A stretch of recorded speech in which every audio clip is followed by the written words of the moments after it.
उन लोगों का शुक्रिया अदा करना चाहता हूं जिनकी वजह से आज हम इस मौके पर जमा हुए हैं।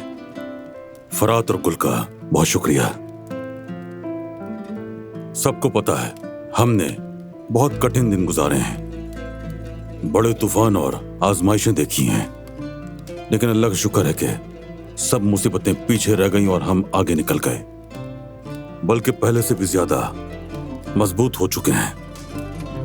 इसका सबूत यह है कि हम सब साथ बैठे हैं। बच्चों, आपके एक मुश्किल सफर का आगाज हुआ है।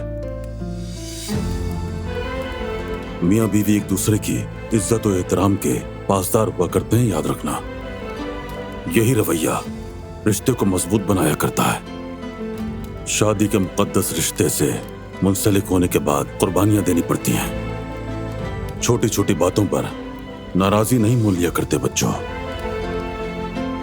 एक दूसरे से बातें छुपाई जाएं तो रिश्ते में दरार आ जाती है। इसीलिए हमेशा ये याद रखो कि जिंदगी में एक मुखलिस साथी मिल जाए तो उससे बड़ी नेमत नहीं। बस कदर करो एक दूसरे की।